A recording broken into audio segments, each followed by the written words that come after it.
नमस्कार दोस्तों,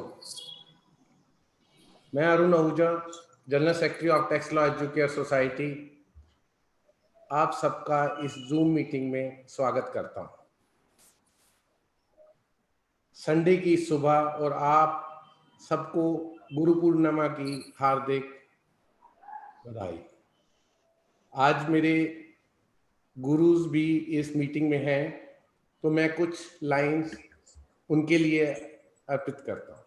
धरती कहती, अंबर कहते, बस यही तराना, गुरु आप ही वो पावन नूर हो जिनसे रोशन हुआ जमाना। बिन गुरु नहीं होता जीवन साकार, सर पर होता जब गुरु का हाथ, तभी बनता जीवन का सही आकार। गुरु जी आपकी कृपा से हुआ हमारा उद्धार, हम बने जो आज हैं ये है आपका उपकार। बनाए रखना अपना आशीर्वाद हम पर, बनाए रखना अपना प्यार, आपसे ही सीखा और जाना, आपको ही गुरु माना।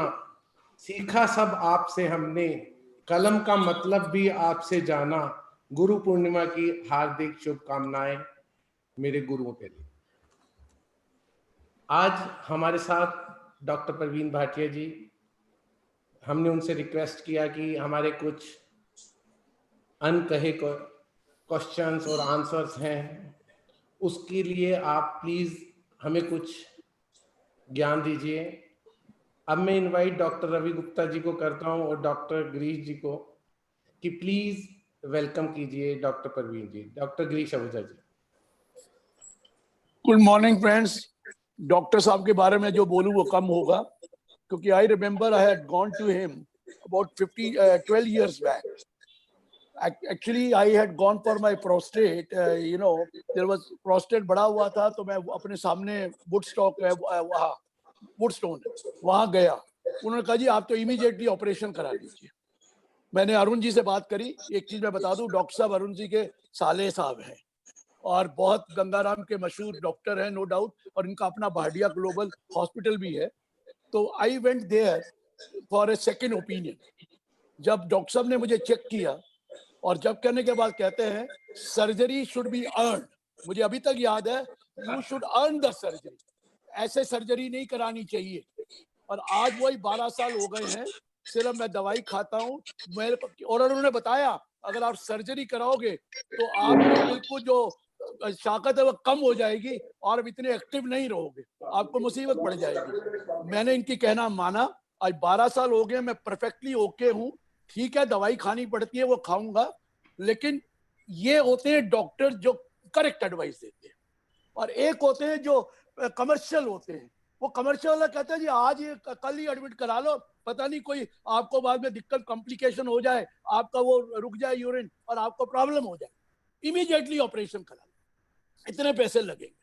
मैंने अरुण जी से बात करी थी, अरुण जी कहा आप डॉक्टर साहब को दिखा दो, और डॉक्टर साहब उस पर बैरेट्रिक सर्जरी बहुत कर रहे थे। मुझे याद है इन्होंने विराट कोहली के ब्रदर की भी बैरेट्रिक सर्जरी करी थी, मुझे याद है सब कुछ। उन्होंने मेरी वाइफ को भी सजेस्ट किया था ये भी करा ले, कहा था उनको, लेकिन उन्होंने कराई नहीं, वो मानी नहीं। वो बात अलग है, अगर कराई होती तो शायद लंबी उम्र मिलती, और नहीं कराई। अब ये पता नहीं है, क्योंकि जो उम्र लिखी हुई है ऊपर वाले ने, उससे कम या ज्यादा तो हो नहीं सकती, तो इसलिए मुझे उसमें कोई गिला शिकवा नहीं है। लेकिन मैं बहुत आभारी हूँ, I am really grateful to doctor साहब for the kind advice which he gave me, and I am doing very well from that.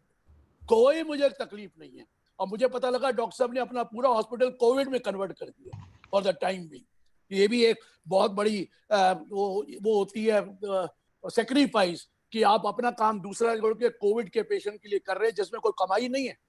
Let me tell you, कोविड-19 के लिए कमाई नहीं है, वो तो रेट ही इतने कम है जो इतना इकोनॉमिकल भी नहीं होता।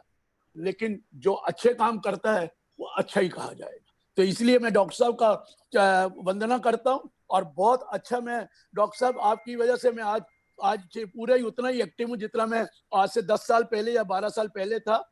और मैं इसलिए आपको हमेशा याद करता हूँ, और आपको याद भी होगा जब भी मैं आपको मिलता हूँ ये बात जरूर कह दो कि आपने मेरे को बचा लिया। धन्यवाद डॉक्टर साहब। आप आज के जो क्वेश्चन होंगे ऑफकोर्स सब बोलेंगे, और मैं अरुण जी को वापस कर रहा हूँ। थैंक यू, धन्यवाद sir. Thank you very much, thanks a lot. Doctor Ravi Gupta ji, my guru, please.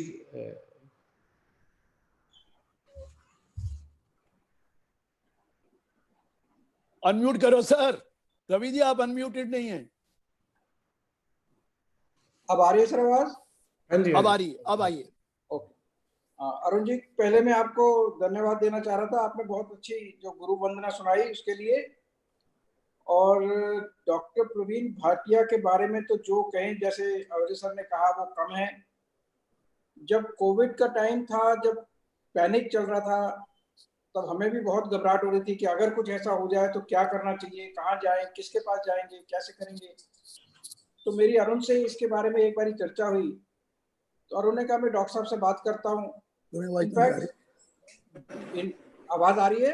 हाँ जी, हाँ जी, आ रही। हाँ, इनफैक्ट उस वक्त डॉक्टर साहब ने मुझे फोन किया इमीडिएटली, और उन्होंने इतना बड़ा आश्वासन दिया हमें। उन्होंने कहा कि आपको, आपके जानने वालों को अगर जरा से भी कहीं प्रॉब्लम हो तो आपने सिर्फ एक फोन उठाकर मुझे फोन करना है, बाकी सारी जिम्मेवारी मेरी। उस दिन के बाद इतना बड़ा रिलीफ हम लोगों को मिला कि अब हमें कोविड के बारे में कोई घबराने की, कोई चिंता की बात नहीं है। हमें इतना आश्वासन है डॉक्टर साहब की तरफ से, और वो इतने केपेबल और इतने माने हुए डॉक्टर हैं कि अगर उनका आश्वासन मिल जाए तो I think we have nothing to worry. और आज के इस सेशन में जो भी हमारे क्वेश्चन आंसर्स हैं, डॉक्टर साहब ने बड़ी रेडली एग्री करा कि वो उसको आंसर करेंगे। तो जो भी हमारी शंकाएं हैं, जो भी क्वेश्चंस दिमाग में आते हैं कोविड को लेकर, आज उनको क्लियर करने का मौका है। डॉक्टर साहब, आपका बहुत बहुत अभिनंदन और बहुत बहुत शुक्रिया कि आपने इस प्रोग्राम को ज्वाइन करा। थैंक यू डॉक्टर साहब, welcome to the program. Thank you very much. Thanks a lot. Doctor Bhatia, हमने कुछ यूट्यूब पे, कुछ फेसबुक पे हमने क्वेरीज डाली थी, तो उसके हमने क्वेश्चंस इनवाइट किए थे, तो उसके क्वेश्चंस हमारे पास आ गए हैं काफ़ी। उसके बाद हम जो हमारी मीटिंग में मेंबर्स हैं उनसे भी क्वेश्चंस आपसे डायरेक्ट पूछेंगे वो क्वेश्चन। तो स्टार्टिंग आप कुछ कहना चाहेंगे और उसके बाद we are going to take questions. Definitely मैं ये कहना चाहूंगा कर दूंगा तो खुलेगा नहीं। मैं ये कहना चाहूंगा कि सबसे पहले गुरुओं को नमस्कार, thank you very much. And doctor Ahuja, doctor Ravi Gupta, Arun ji, ये सबको मेरी तरफ से गुरु पूर्णिमा की शुभकामनाएं, पहली चीज। दूसरी बात, जो आपने अपने पर्सनल एक्सपीरियंसेस पब्लिक करे, मैं उसके लिए भी थैंकफुल हूं आपका, मगर मैं इतना डिजर्व नहीं करता। मैं डिजर्व करता हूं आपका आशीर्वाद। आपका आशीर्वाद बना रहे, बड़ों का आशीर्वाद बना रहे, यही सबसे बड़ी, मुझे लगता है कि ह्यूमैनिटी ये सबसे बड़ी यही है। और इस सेशन में, आज के ये सेशन में हमने और अरुण जी ने मिलके ये तय किया कि पहले हम स्लाइड्स नहीं प्रेजेंट करेंगे। Most of times, most of these kind of webinars all of us have been doing is कि पहले स्पीकर अपनी कुछ स्लाइड्स प्रेजेंट करते हैं और उसके बाद एनकरेज करते हैं क्वेश्चंस को, पर नहीं, आज हमने बिल्कुल रिवर्स ऑर्डर में चलेंगे। और जिस तरीके से अरुण आहूजा जी ने बताया कि काफी सारे क्वेश्चंस उन्होंने जब सेशन में इनवाइट किए थे, तो उनके पास क्वेश्चंस हैं, तो मैं आप सबसे रिक्वेस्ट करूंगा कि अपने सभी क्वेश्चंस कोविड के बारे में जरूर पूछें। और मैं डिस्क्लेमर सबसे पहले डालना चाहता हूं कि मैं कोई एक्सपर्ट नहीं हूं, और मुझे फीलिंग ये है कि अभी भी नॉवल कोविड वायरस या नॉवल कोरोना वायरस अभी भी नॉवल है। जैसे कि ये दिसंबर में, लास्ट में जब शुरू हुआ था, और पिछले 6-7 महीनों में इस नॉवल वायरस ने हमें काफी कुछ सिखाया, मगर अभी भी ऐसी स्टेज नहीं आई कि अब हम उसके बारे में सब कुछ जान पाए हैं।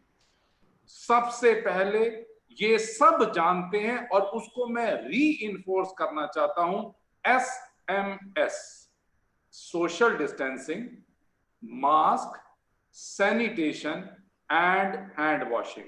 सोशल डिस्टेंसिंग हम सब जानते हैं कि चाहे अनलॉक हो चुका है पीरियड, मगर फिर भी हमें अपनी मॉरल रिस्पॉन्सिबिलिटी है कि हमें दूसरों से कम 1 मीटर तो डिस्टेंस रखना ही है। 1।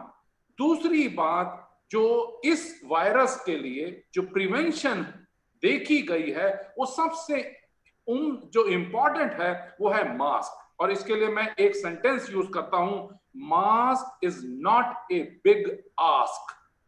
मीन्स चाहे आप किसी भी लेवल पे हो, आप और हम सब को मास्क पहनना जरूरी है। और मास्क के लिए मैं तो आप सबसे रिक्वेस्ट करूंगा, मास्क गर्दन के लिए नहीं बनाया गया, मास्क बनाया गया है नोज के लिए और फेस माउथ के लिए, रादर देन सिर्फ नेक पे लटकाने के लिए। वो नेक पे लटकाने का फैशन मुझे लगता है बिल्कुल ही गलत है। तो हम सब को ये एक अपनी तरफ से मॉरल रिस्पॉन्सिबिलिटी फील करनी चाहिए कि हमारी वजह से किसी और को इन्फेक्शन ना हो। इवन इफ मैं एसिम्प्टोमेटिक हूं, even if I can be asymptomatic carrier, और मेरी वजह से इन्फेक्शन किसी और को फैल सकता है मान। तो इसलिए मास्क को जब पहनना है तो पूरी तरीके से नोज कवर होना चाहिए, माउथ कवर होना चाहिए, सोशल डिस्टेंस मेंटेन करना चाहिए। और तीसरा एसएमएस में तीसरा जो इंपॉर्टेंट इशू है उसको कहेंगे सैनिटेशन।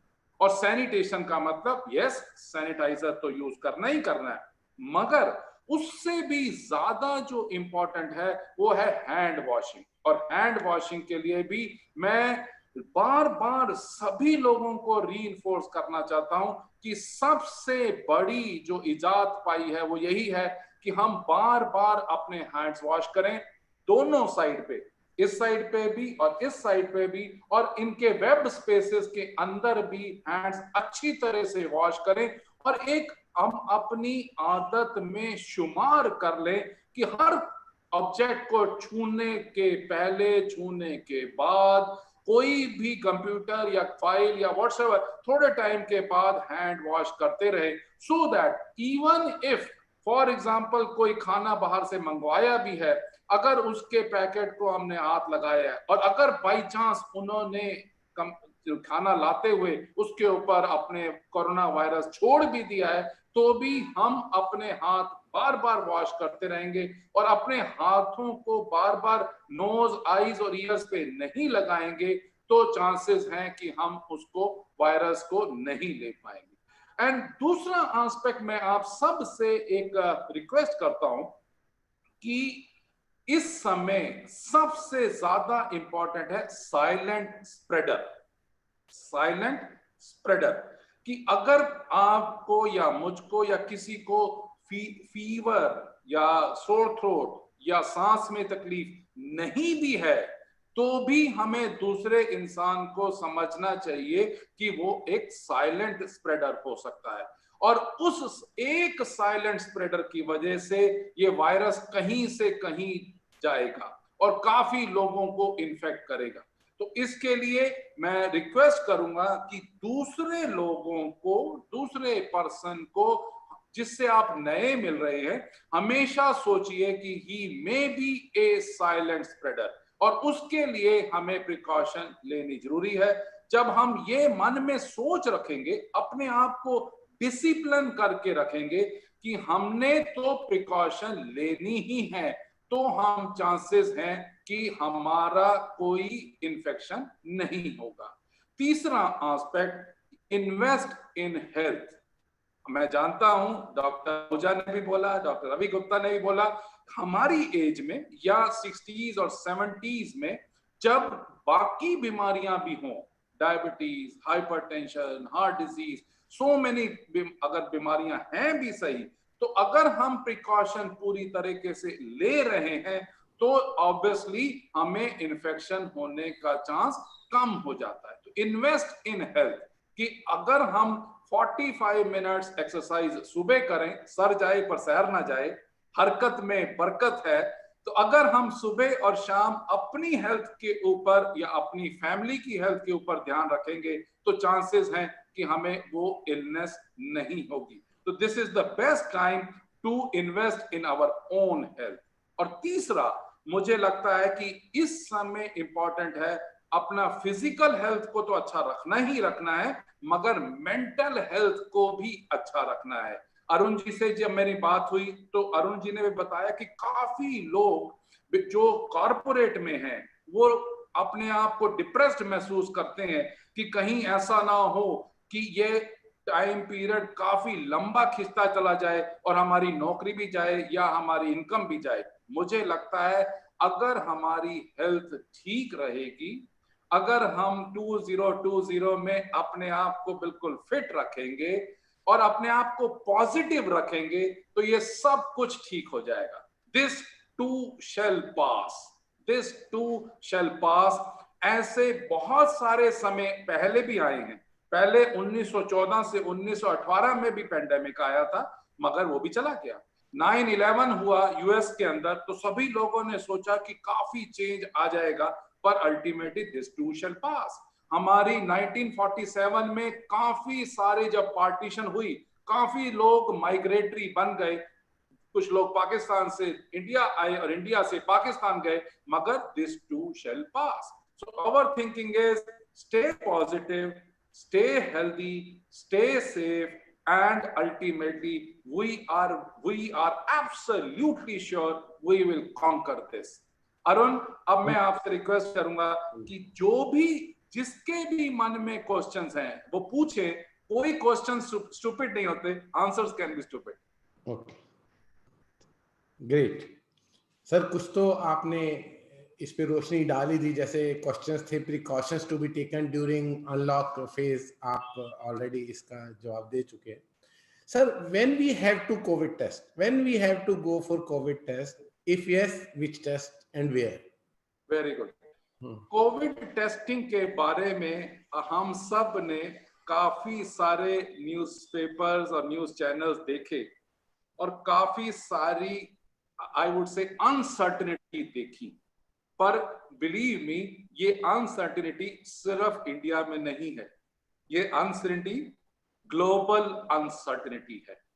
तो जब ये पेंडेमिक दिसंबर एंड में जब ये शुरू हुआ था, तो उसी समय से इवन यूएस में और बाकी यूरोपियन कंट्रीज में भी यही लेसन सीखा कि जितना ज्यादा टेस्टिंग करेंगे उतना ज्यादा मालूम पड़ेगा कि किसी को वायरल इन्फेक्शन हुआ है या नहीं हुआ है, और उतने लोगों को अगर वो पॉजिटिव निकलते हैं तो हम आइसोलेट या क्वारंटाइन कर पाएंगे।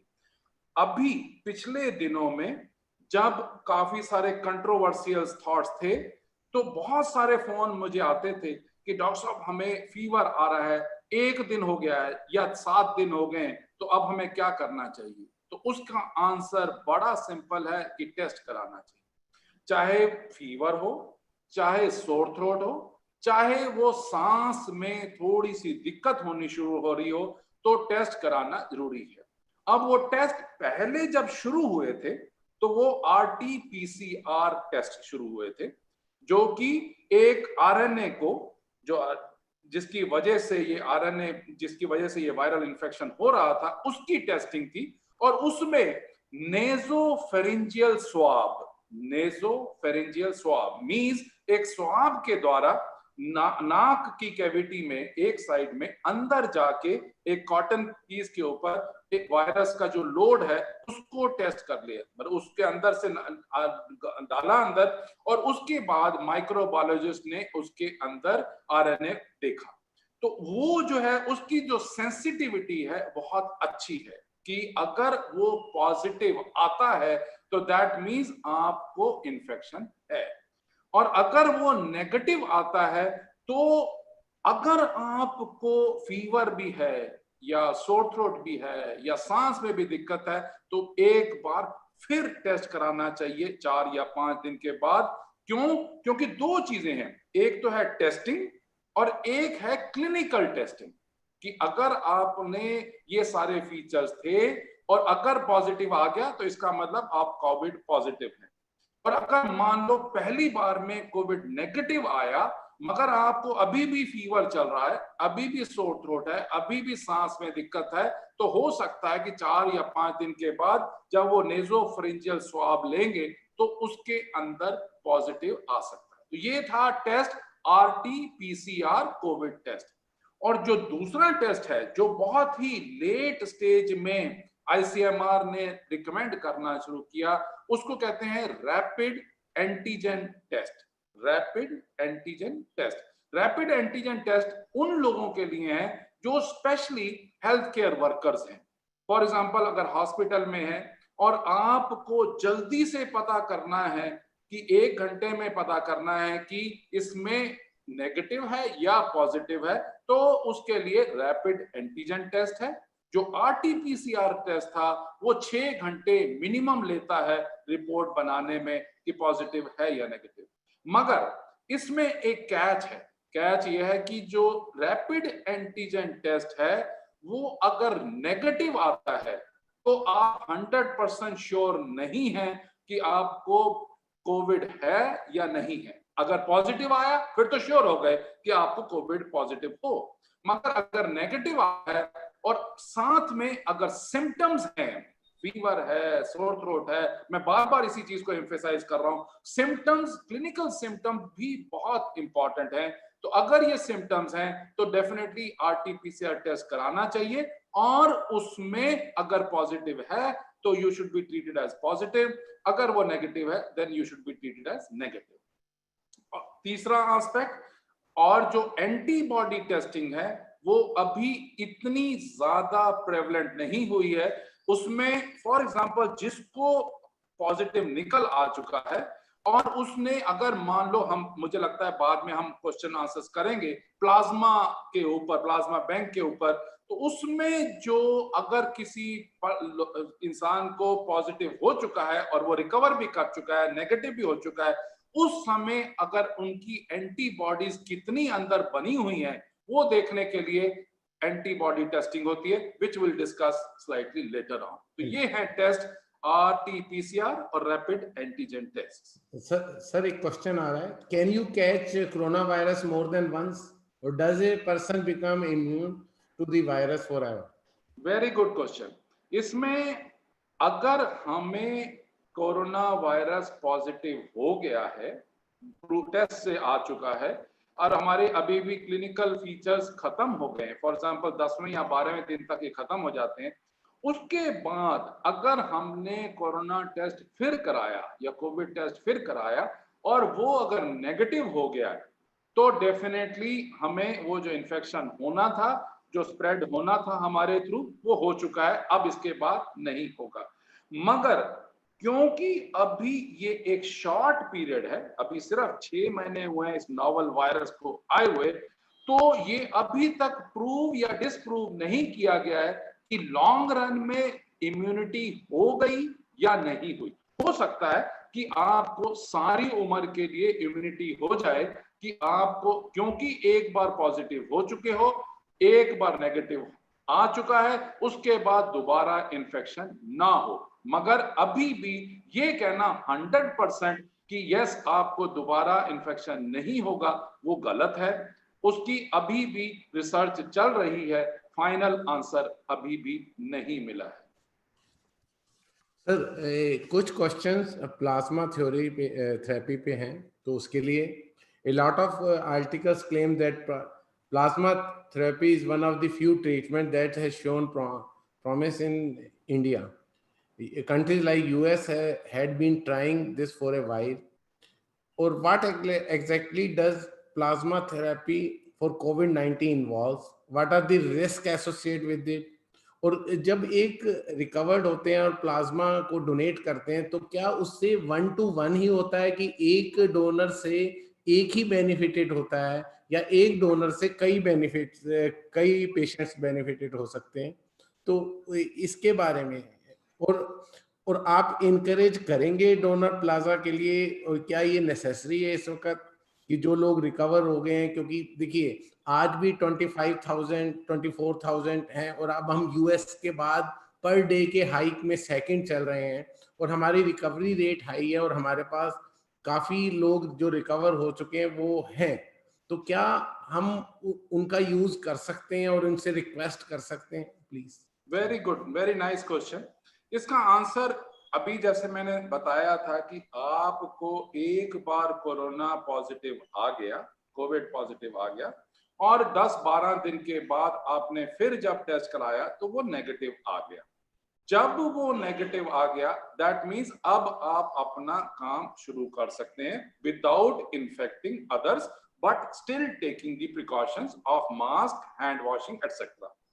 अब मान लो किसी और को कोविड पॉजिटिव आया है और मान लो कि उनको कोमॉर्बिडिटीज भी हैं, कोमॉर्बिडिटीज मतलब डायबिटीज, हाइपरटेंशन, हार्ट डिजीज, और उनका जो वायरल लोड है, जो वायरस उनके अंदर जा चुका है, वो वायरल लोड ज्यादा है और ज्यादा संक्रमण होने की वजह से उनकी हालत डे बाय डे डिटेरियोरेट कर रही है। मैंने जैसे पहले भी एक्सप्रेस किया था कि 95% पेशेंट्स तो सिर्फ फ्लू करके ठीक हो जाएंगे, 95%। इसलिए पैनिक की जरा भी जरूरत नहीं है। 95% लोग तो फ्लू समझ के, वायरस भी फ्लू करेगा, थोड़ा सा फीवर करेगा, थोड़ा सा सोर थ्रोट करेगा और उसके बाद ठीक हो जाएंगे। मगर सिर्फ 5% में ये चांसेस हैं कि जब वायरल लोड ज्यादा होगा तो उसकी वजह से डिटोरेशन हो सकती है, और वो डिटोरेशन थोड़ी सडन भी हो सकती है इन 3 to 3.5% पेशेंट्स में। जब उस समय वो स्टेज है कि आपका फीवर भी चल रहा है और सांस में दिक्कत भी बढ़ती चली जा रही है, सोर थ्रोट भी है, तो उस समय डेफिनेटली एक इंडिकेशन है कि हम जो अपने हाथ में आर्म्स हैं वो यूज करें, और उसके लिए प्लाज्मा पहली चीज। दूसरी, for example anti viral agents, remdesivir या फ्लूवेर या बाकी जो आइवरमेक्टिन, ये सब मेडिसिन हैं, मगर इसके और एससीक्यूज के बारे में भी जो टेबलेट्स हैं, तो इसके बारे में भी काफी लोग स्टडीज चल रही हैं, मगर अभी भी बियॉन्ड डाउट ये कहना कि 100% फायदा होगा या नहीं होगा, ये अभी प्लस माइनस है। मगर इंटरमीडिएट स्टेज में, दैट मीन्स आप बिल्कुल थोड़ा सा फीवर था, आपकी सिचुएशन खराब होनी शुरू हुई, तो उस समय प्लाज्मा देने से डेफिनेटली एडवांटेज हो रहा है, एडवांटेज मिल रहा है। अब प्लाज्मा आप लाएंगे कहां से? प्लाज्मा या ब्लड डोनेशन, जैसे कि हमेशा किसी को ब्लड एक किस्म से जैसे हम देते हैं उसी तरीके से प्लाज्मा देते हैं, उसमें उसी इंसान को प्लाज्मा देना होगा जो पहले पॉजिटिव आया था, फिर उसके बाद वो नेगेटिव हो गया, उसके जो बॉडी के अंदर एंटीबॉडीज बन चुके हैं, वो एंटीबॉडीज नेक्स्ट पेशेंट जिसमें थोड़ा सा सीवियर होता जा रहा है इन्फेक्शन, उसमें काम कर सकते हैं, उसमें एडवांटेज दे सकते हैं। अगर पेशेंट बिल्कुल ही सीवियर फॉर्म में आ चुका है, that means approximately 1 to 2% patients of the total infections अगर वो वेंटिलेटर पे चले गए हैं और बहुत ही severe form of lung infection हो चुका है, उसमें प्लाज्मा ज्यादा काम नहीं करता। तो मॉडरेट जो स्टेज है उसमें प्लाज्मा काम करता है, और इट इज बेटर आप जब अगर मान लो कोरोना पॉजिटिव हो चुके हो, उसके बाद आपकी जो लोकल अथॉरिटीज हैं उन सबको मालूम है कि आप अब ठीक हो चुके हैं, तो डेफिनेटली अगर हमें चांस मिलता है प्लाज्मा डोनेट करने का for the well being of another human being, definitely we should do it, we should go ahead. उसमें कोई नुकसान नहीं है, फायदा डेफिनेटली है। और जो एंटीबॉडीज, ये मत सोचो कि हमारी एंटीबॉडीज ही सारी दूसरे पे चली जाएंगी, ऐसा नहीं है। एंटीबॉडीज जो बनी है वो जब दूसरे का फायदा करेंगी तो हमारी बॉडी के अंदर और एंटीबॉडीज बनेंगी और वो हमें तो सेफ रखेंगी ही रखेंगी और दूसरे को भी फायदा कर सकती है। तो प्लाज्मा देना अच्छी बात। प्लाज्मा सीवियर पेशेंट्स को जो कि वेंटिलेटर पे जा चुके हैं उनके लिए अच्छी बात नहीं। मॉडरेट सीवियरिटी है, यस डेफिनेटली फायदा है। तो इस चीज का हमेशा ध्यान रखना है। सर 1 to 1 और 1 to many? 1 to 1 is always better, क्योंकि इसमें होता क्या है ना कि एक टाइम पे जब प्लाज्मा लेते हैं तो अप्रोक्सीमेटली 1-1.5 घंटा लगता है और वो हम एक किसी पेशेंट को दे सकते हैं। मगर कुछ समय के बाद अगर फिर भी आप एंटीबॉडी टेस्ट करा सकते हैं, अगर एंटीबॉडी टेस्ट अच्छे आ रहे हैं तो बाद में भी दिया जा सकता है। मगर इस समय बेटर आंसर ये रहता है कि एक पेशेंट से दूसरे पेशेंट को दे दिया जाए। सर ये कोई ब्लड टाइप्स के ऊपर, ये भी कोरोना वायरस की फाइट में ब्लड टाइप जैसे A+, B+, O, क्या इसका कोई रिलेशन है दोनों का आपस में, या? Very good question. कुछ लोग सोचते हैं कि मेरा ओ पॉजिटिव हूं मैं, इसलिए मुझे इन्फेक्शन नहीं होगा, और मेरा दुश्मन जो है वो बी पॉजिटिव है तो उसको हो जाएगा। ऐसा कुछ नहीं। हर एक को, चाहे ओ पॉजिटिव हो, बी पॉजिटिव हो, ए बी कोई भी हो, कोरोना किसी को नहीं छोड़ता। और सबसे मैं तो ये कहूंगा कि पॉजिटिव रहने का एक तरीका ये भी है कि कोरोना ने सबको बराबर कर दिया, चाहे वो अमीर नेशंस थे या गरीब नेशंस थे, या अमीर लोग थे या गरीब लोग थे। उसने कहीं, उसके मन में, कोरोना के मन में कोई भेदभाव नहीं है। उसके मन में तो यह है कि अगर इसको इन्फेक्शन करना है तो करना ही है। अगर ये पहले शुरू में जब ये इन्फेक्शन, हम सब जानते ही हैं, जब ये शुरू हुआ था तो मोर देन 60 इयर्स की जब एज होती थी, डेफिनेटली एक डर था। और मगर अब रिसेंटली आप इमेजिन करिए कि यंग पेशेंट्स में भी वायरल लोड बड़ा होने की वजह से भी सीरियसनेस आती जा रही है, डेथ्स भी हो रही हैं। तो इसके लिए मैं पहले वाली जो मन में जो धारणा थी, क्योंकि हम तो एल्डरली नहीं हैं, हम तो यंग हैं, इसलिए हमें कोई जरूरत नहीं है मास्क पहनने की या सोशल डिस्टेंस की या हाथ धोने की, वो गलत धारणा है। तो उसके लिए रिक्वेस्ट यही है, यंग और old, take all the precautions, blood group B और ए और whatsoever, there is no difference.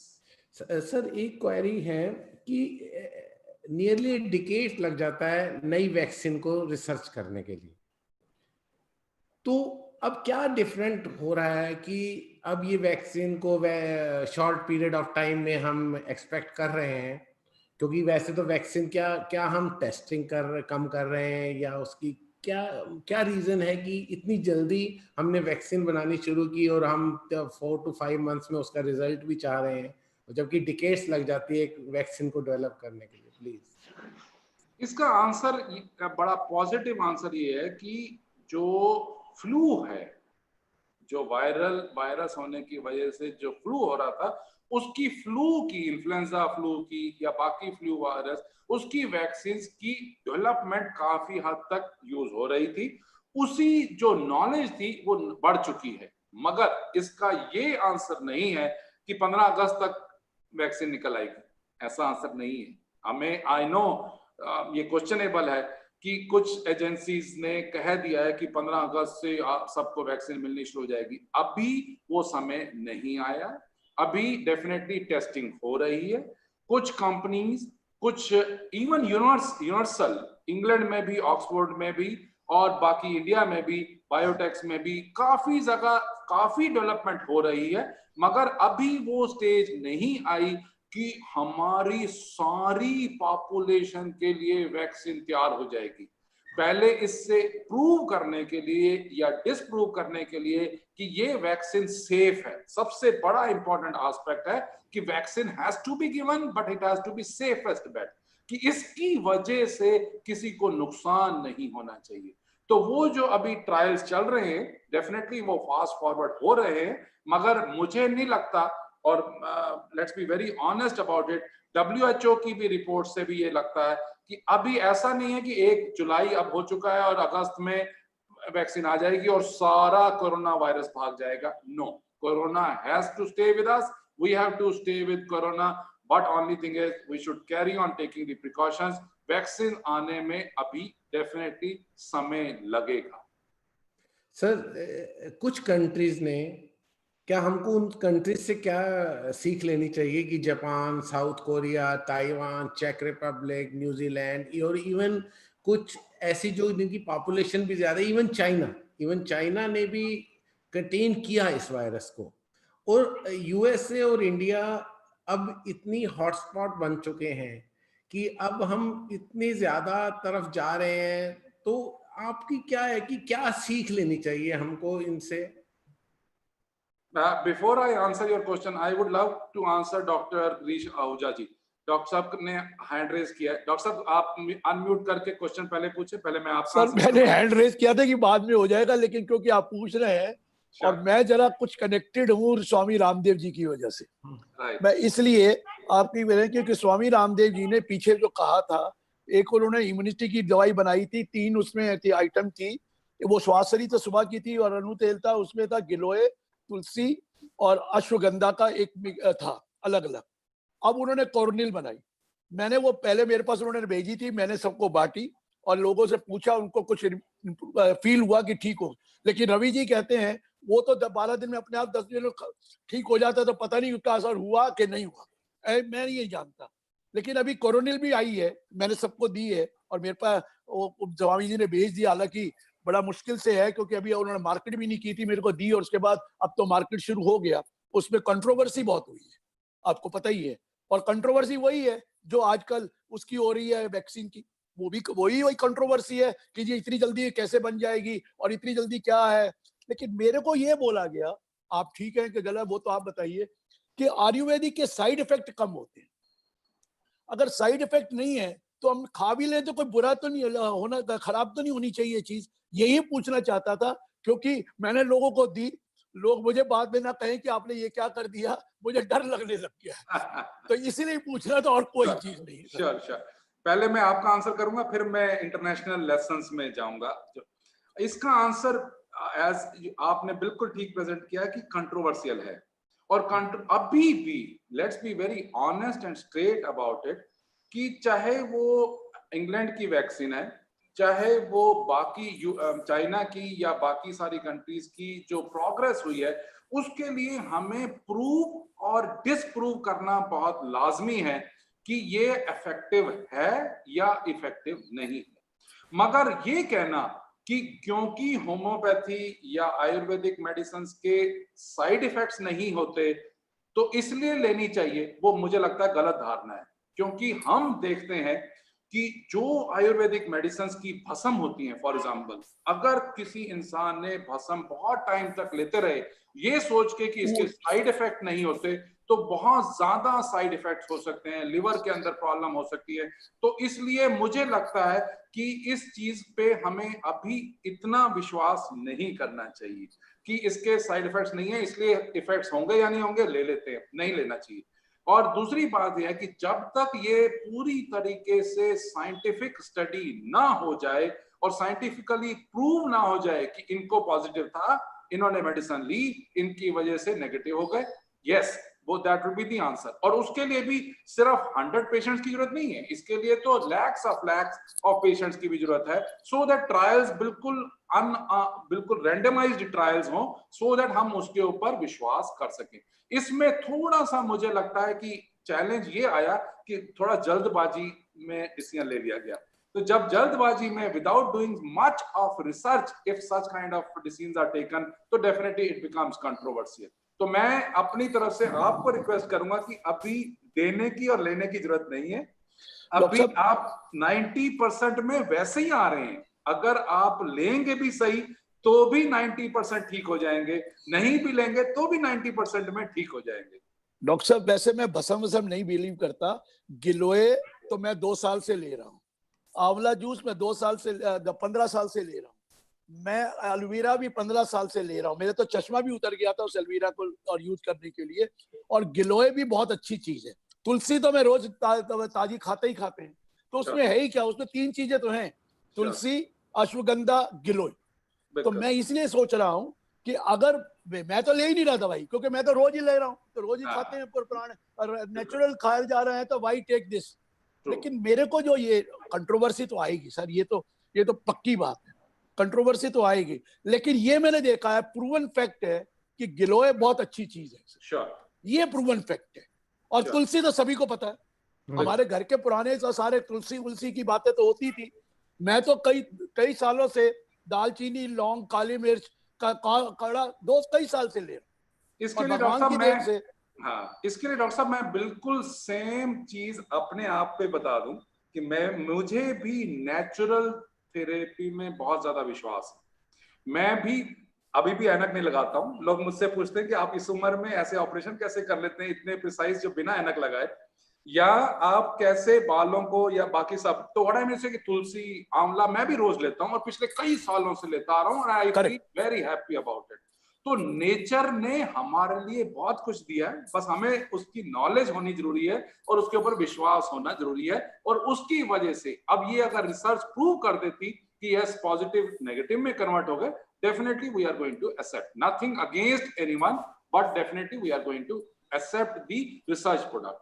Now Thank coming you, sir. back to the Arun Ahuja's questions, कि जो क्या lessons लिए हमने पिछले कुछ महीनों में from Italy, from UK, from America and China especially, और कि सबसे पहला जो लेसन जो ले लिया साउथ अफ्रीका, साउथ कोरिया से और जापान से, टेस्ट टेस्ट टेस्ट। जितने ज्यादा हम टेस्ट करेंगे, जितनी ज्यादा पॉजिटिव आएंगे भी सही, तो उनको हम आइसोलेशन या क्वारंटाइन कर पाएंगे, उसकी वजह से हम पेंडेमिक को कंटेन कर पाएंगे। I think this was the biggest lesson. New Zealand में आप सब जानते हैं, न्यूजीलैंड में उन्होंने इतने सारे टेस्ट किए कि आज उन्होंने डिक्लेयर कर दिया कि अब हमारे पास कोरोना वायरस का एक भी पेशेंट नहीं है। अभी एक पेशेंट ने ट्रैवल जब किया फ्रॉम यूरोप टू न्यूजीलैंड, उन्होंने उनको भी क्वारंटाइन और आइसोलेशन कर दिया, सो दैट हमारी कंट्री में अब इन्फेक्शन 0 हो गया है। तो that is the scientific method one. Second aspect from specially from Italy में हमने देखा कि इतने सारे पेशेंट्स, इतने सारे लोगों ने जब लॉकडाउन को रिलीजियसली फॉलो नहीं किया और उन्होंने जा के आपस में डांस भी किए, बीचेस में भी गए और सब जगह मिले और अपनी तरीके से सोशल डिस्टेंसिंग या हैंड वॉशिंग या मास्क नहीं यूज किए, तो इन्फेक्शन एकदम बढ़ा।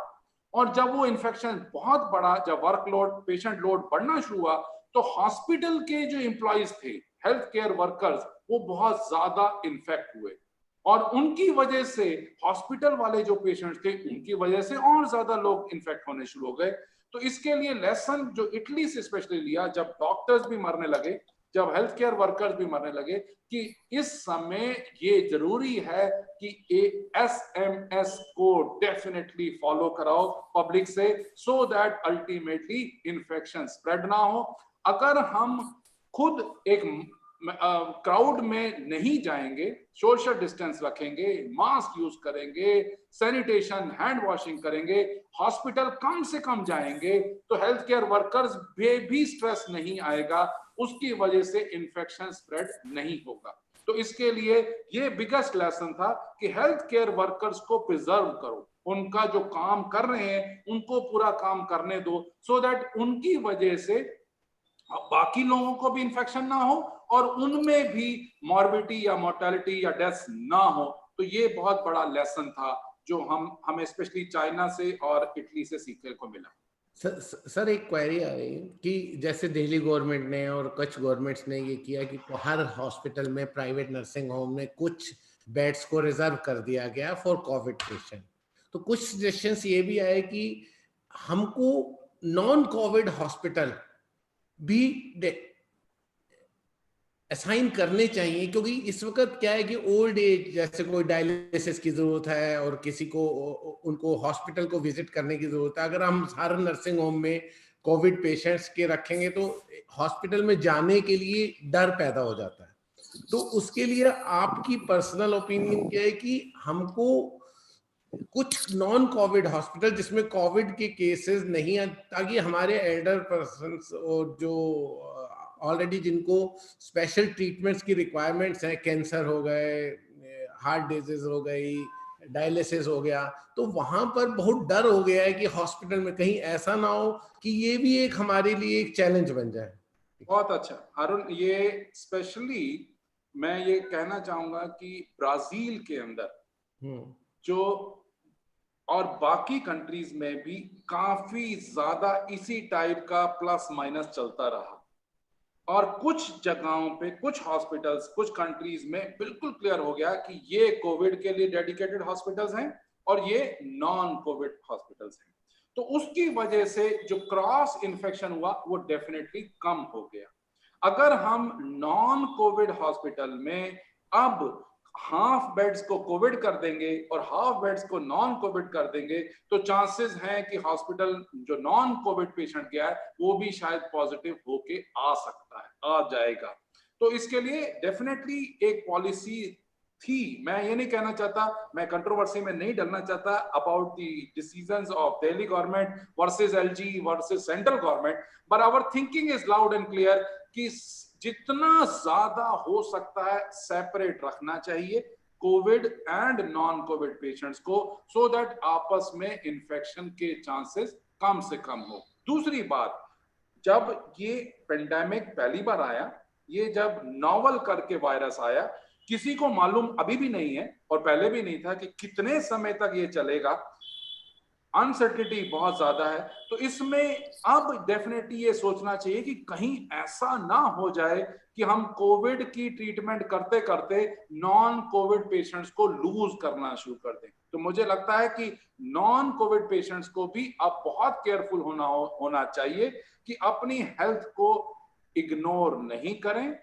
डेफिनेटली डॉक्टर्स से, चाहे वो टेलीमेडिसिन के थ्रू या हॉस्पिटल्स के थ्रू या क्लिनिक्स के थ्रू, डेफिनेटली एडवाइस लेते रहें, सो दैट, क्योंकि अभी हमें मालूम नहीं कि ये 1 महीना या 4 महीने या 6 महीने अभी लगेंगे। तो नॉन कोविड पेशेंट्स को भी डेफिनेटली पूरा हक है, और स्पेशली जो आपने अभी अच्छी तरह से मेंशन किया, ऑन्कोलॉजी के पेशेंट, कैंसर के पेशेंट्स, या स्पेशली जिनका ट्रांसप्लांट चल रहा है, जिनका डायलिसिस चल रहा है, जिनकी फॉर एग्जांपल प्रेगनेंसी वगैरह है, तो जब इनकी इम्यूनिटी कम होती है, एक स्पेशल केयर मिलनी चाहिए सो दैट इनको इन्फेक्शन ना हो और इन्फेक्शन की वजह से डेफिनेटली मॉर्बिडिटी या मॉर्टिलिटी बढ़ ना जाए। सर अरुण जी रवि जी ने हैंड रेज किया था, लेकिन वो वर्चुअल हैंड नहीं कर रहे, फिजिकल हैंड रेज कर। वर्चुअल करो सर, और रवि जी तो फिजिकल करा तो उनको अलाउ कर दो।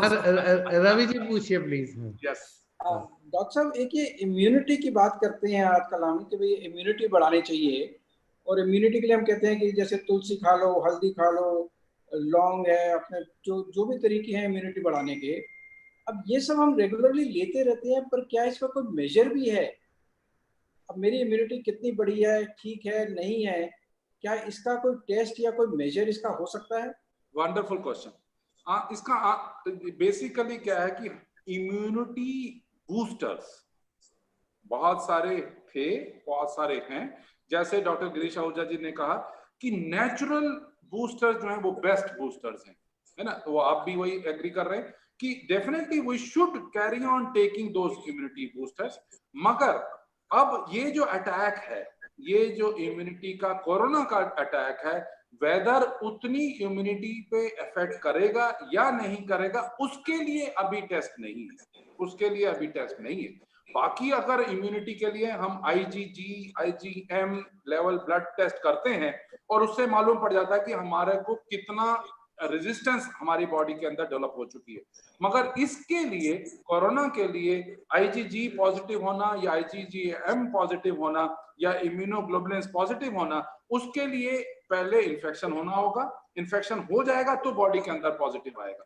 तो इसलिए हमें कोशिश यही होनी चाहिए कि अपनी बॉडी की रेजिस्टेंस को नेचुरल तरीके से, एक्सरसाइज करने से, डाइट अच्छी रखने से डेफिनेटली इम्यूनिटी को बढ़ाए रखें।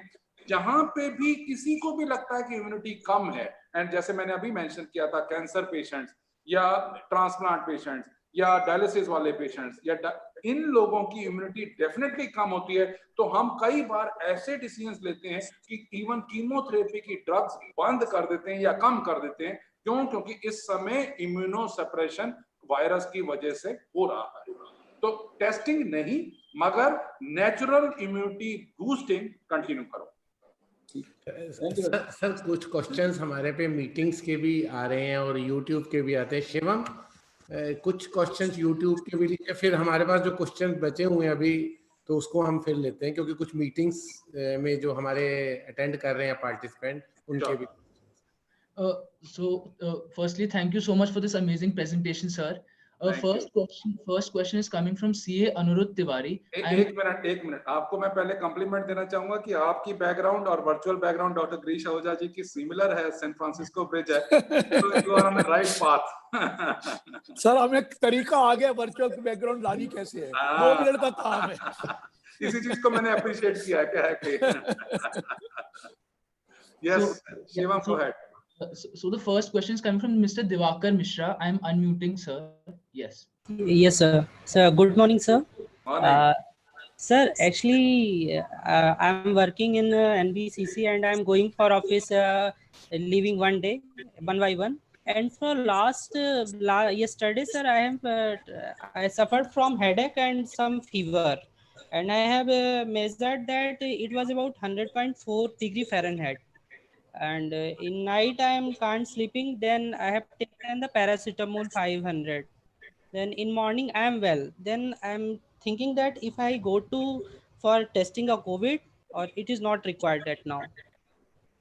मेरी फीलिंग बड़ी स्ट्रॉन्ग फीलिंग है इस बारे में कि Yes, sir. अगर आपको फीवर चल रहा है और अगर 100 से ज्यादा फीवर हो रहा है और 2 या 3 दिन तक चलता चला जा रहा है तो डेफिनेटली टेस्टिंग करानी चाहिए। और ऐसे बहुत सारे एग्जांपल्स हैं, मैं साफ आपको बताऊंगा, बहुत सारे एग्जांपल्स हैं जो ये सोचते थे कि हमें फीवर चल रहा है, हमने तो किसी से कांटेक्ट नहीं किया, मगर वो पॉजिटिव निकले और वो पॉजिटिव निकले और उसके बाद सारा परिवार पॉजिटिव हो गया। तो इसमें answer is loud and clear कि अगर फीवर कंटिन्यू हो रहा है, अगर सोर थ्रोट चल रहा है, अगर सांस में जरा भी दिक्कत हो रही है, अगर कोई भी कोमॉर्बिडिटी है, डायबिटीज है, हाइपरटेंशन है या हार्ट डिजीज है या कुछ है, तो डेफिनेटली टेस्ट कराना चाहिए। और जब अगर आप रोज ऑफिस में जा रहे हैं तो आपको यूनिवर्सल प्रिकॉशंस लेनी ही चाहिए और कोशिश यही करना चाहिए कि अभी हॉस्पिटल अपने ऑफिस में मत जाएं, क्योंकि you can be a silent spreader and if you are a silent spreader, आपकी हो सकता है इम्यूनिटी अच्छी हो, आप हो सकता है 10 दिन 12 दिन में ठीक हो जाएं, मगर कुछ अगर आपने वायरल लोड किसी एजेड को दे दिया या किसी ऐसे इंसान को दे दिया जिसके घर में एजेड लोग हैं, तो हो सकता है इन्फेक्शन ट्रांसमिट होना चलाता जाए। तो इसके लिए मेरी रिक्वेस्ट ये है, अभी आपने सबने मीडिया में देखा होगा, भिलवाड़ा में और जयपुर में दूल्हा दुल्हन शादी हुई और उसमें कितने सारे लोग आए, अल्टीमेटली 48 घंटे के बाद दूल्हा की डेथ हो गई। Why? Because he was having fever and still he collected people, और उसकी वजह से उन्होंने टेस्ट नहीं कराया था, इसकी वजह से कितने सारे लोगों को उन्होंने इन्फेक्शन दे दिया होगा, वो आज सोचने की बात है। तो मेरी रिक्वेस्ट आपसे ये है कि अगर फीवर आ रहा है, there is no point in not getting the test done. Test करा के निश्चिंत हो जाओ, पॉजिटिव हो तो भी निश्चिंत हो जाओ कि 90% ठीक हो जाओगे, 95% ठीक हो जाओगे। अगर बाकी क्वारंटाइन तो कर लोगे, अपने आप को घर में तो रख लोगे, अपने परिवार को, बूढ़े माँ बाप को तो बचा लोगे, और अगर मान लो नेगेटिव आते हो तो भी प्रिकॉशन लेते रहो जब तक कि फीवर बिल्कुल ठीक ना हो जाए। Thank you dear. जी सर, तो एक सर क्वेश्चन ये था कि सर डायरेक्ट जाके हम टेस्ट करा सकते हैं कि उसके लिए प्रिस्क्रिप्शन इम्पोर्टेंट जरूरी है? अभी तक यही सिचुएशन है कि आपको डॉक्टर को मिलना होगा और डॉक्टर से डेफिनेटली लिखवाना होगा, तभी कोविड टेस्ट हो सकता है। बीच में अभी 2 दिन पहले ही आईसीएमआर की गाइडलाइंस थी कि सबका राइट है कि टेस्ट करा सकते हैं, पर मैं ये इन गाइडलाइंस में या इन कंट्रोवर्सीज में नहीं जा रहा हूँ, क्योंकि बहुत सारी situations daily change, dynamic change होती जा रही है। तो इस समय स्टेटस ये है कि आपको किसी डॉक्टर को मिलना चाहिए, डॉक्टर को अपना फीवर चेक कराना चाहिए और प्लस उनसे रिक्वेस्ट करनी चाहिए कि सर मैं अपना टेस्ट कराना चाहता हूं, तो definitely he can ask for right it और रिटर्न प्रिस्क्रिप्शन से आपका टेस्ट हो सकता है। Yes sir, thank you sir. Good, God bless you. Next question is coming from Dr. Ankit Bhatia. Yes. Sure. Hello, good morning. I'm Dr. Ankit Bhatia. I'm working as an SR in Safdarjung Hospital, and I also done my corona duty. We have seen, I'm very happy and very glad that I've got this platform to share whatever experience that I have gained or working in corona wards and even operating on cases on corona in emergency. And one question, that was a wonderful presentation by Dr. Praveen Bhatia. And further, I would like to ask one more question, because this is the dilemma that we are facing in day-to-day life. As the cases are growing in number, usually the family groups are coming positive. It's not just the one family member is coming positive. These days, multiple family members living under the same roof are coming positive.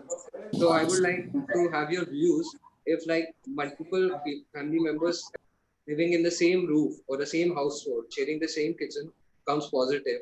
So what is the isolation? How family members should distance from each other? Like, do we need to isolate each person in different room, or they can live normal life and wait for the time to pass as they isolate from the society themselves? Very nice question, Ankit. I must say you are more experienced in dealing with these kind of patients than I am, as simple as that. And you are operating on COVID positive patient also, and it is a real service to mankind. It is a real service to mankind that you are doing. One. Second thing is, अभी जैसे अभी मेरे से किसी ने पूछा था, अगर घर में किसी को फीवर हुआ है और उसको टेस्ट कराना चाहिए या नहीं टेस्ट कराना चाहिए, मुझे लगता है उसका आंसर आपने ज्यादा दिया कि अल्टीमेटली अगर मुझे पॉजिटिव निकल आया तो मैं अपने सारे परिवार को भी डेफिनेटली बचा सकता हूं उनसे आइसोलेशन करके, क्वारंटाइन करके। अगर मेरा पॉजिटिव आया, मुझे डेफिनेटली एक कमरे में रहना चाहिए और मुझे बार बार हैंड वॉश करना चाहिए, मुझे पूरी प्रिकॉशन लेनी चाहिए कि बाकी फैमिली मेंबर्स को इन्फेक्शन ना हो। मगर अब देखने में आ रहा है कि जब एक ने प्रिकॉशन नहीं ली तो बाकी लोगों को, परिवार के लोगों को भी इन्फेक्शन होता चला जा रहा है, और उस समय हो सकता है कि उन लोगों को सिम्टम नहीं भी आए तो भी पॉजिटिव आ रहे हैं, तो उस समय डेफिनेटली उस परिवार को कंटेन कर लेना चाहिए और बाकी लोगों से नहीं मिलना चाहिए।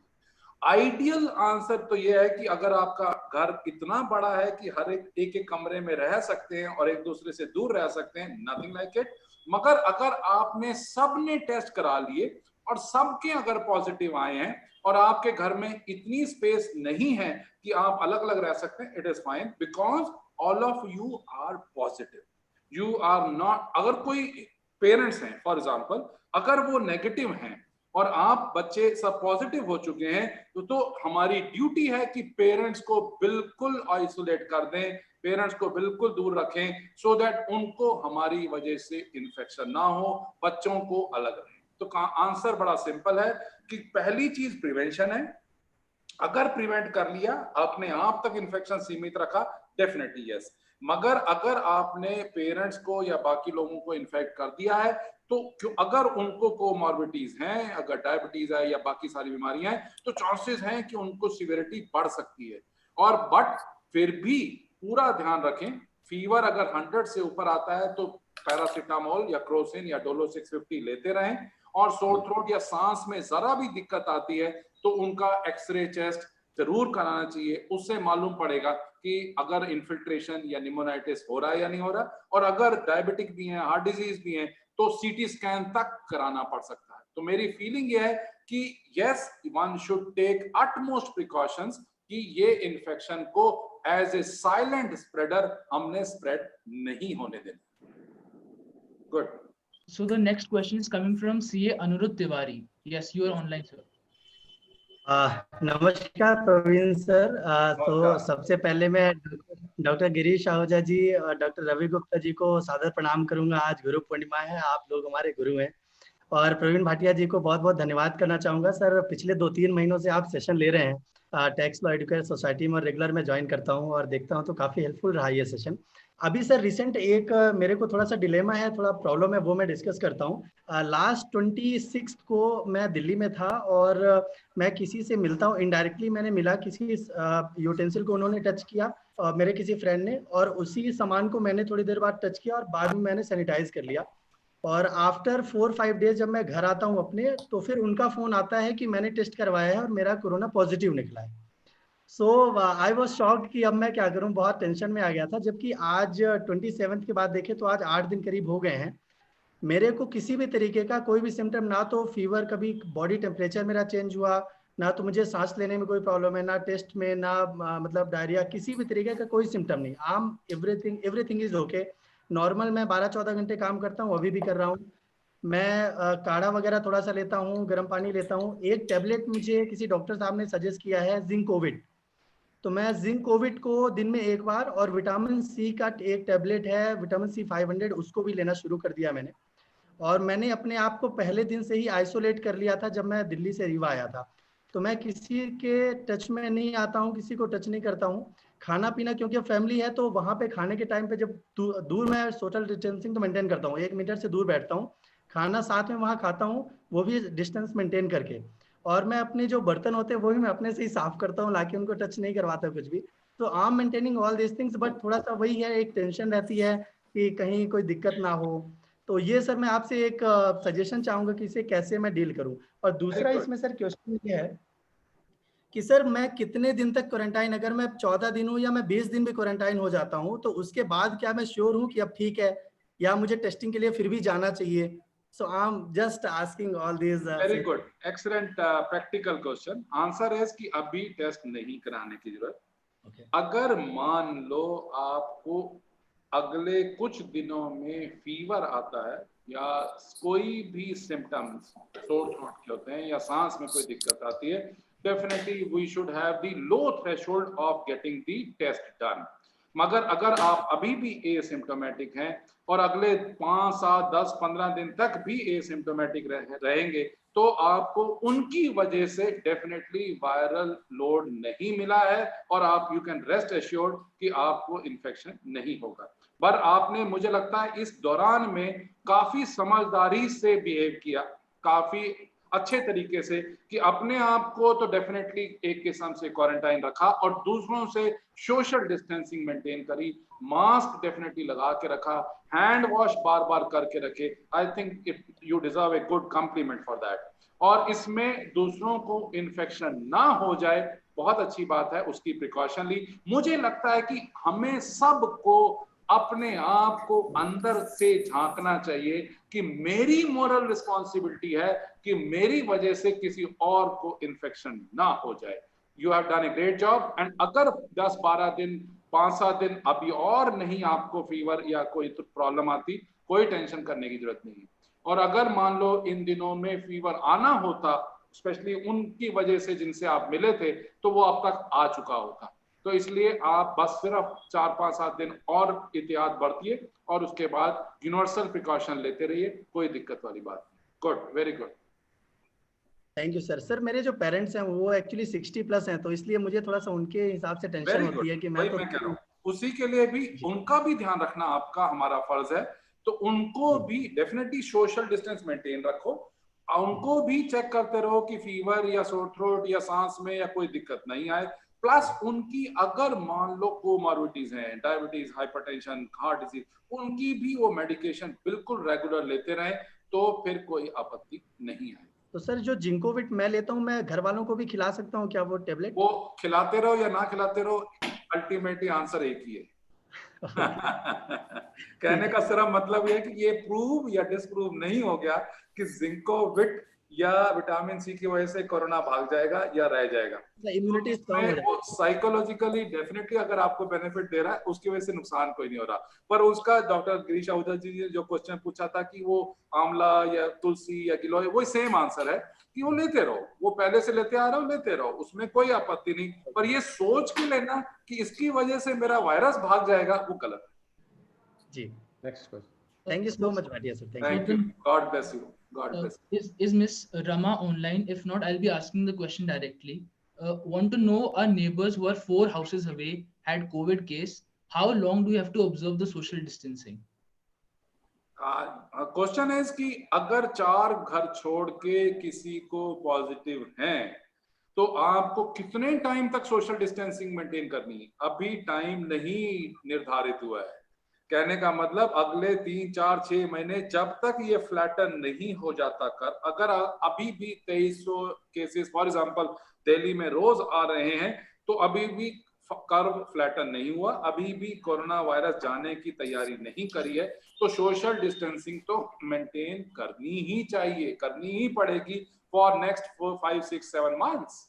We have to be absolutely sure कि उनकी वजह से हमें इन्फेक्शन ना हो और हमारी वजह से किसी और को इन्फेक्शन ना हो। पर ये टाइम ड्यूरेशन कि सिर्फ मैं कहूं कि 10 दिन या 15 दिन, वो गलत आंसर।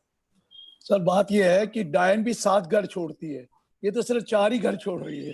तो 4 घर के लिए तो हो सकता है, ये डायन ही है, तो 7 घर छोड़ा होता तो मैं कहता चलो छोड़ दो। तो प्लीज करो, कंटिन्यू करिए प्रिकॉशन। और घूम फिर के बात वहीं की वहीं आ रही है हर बारी।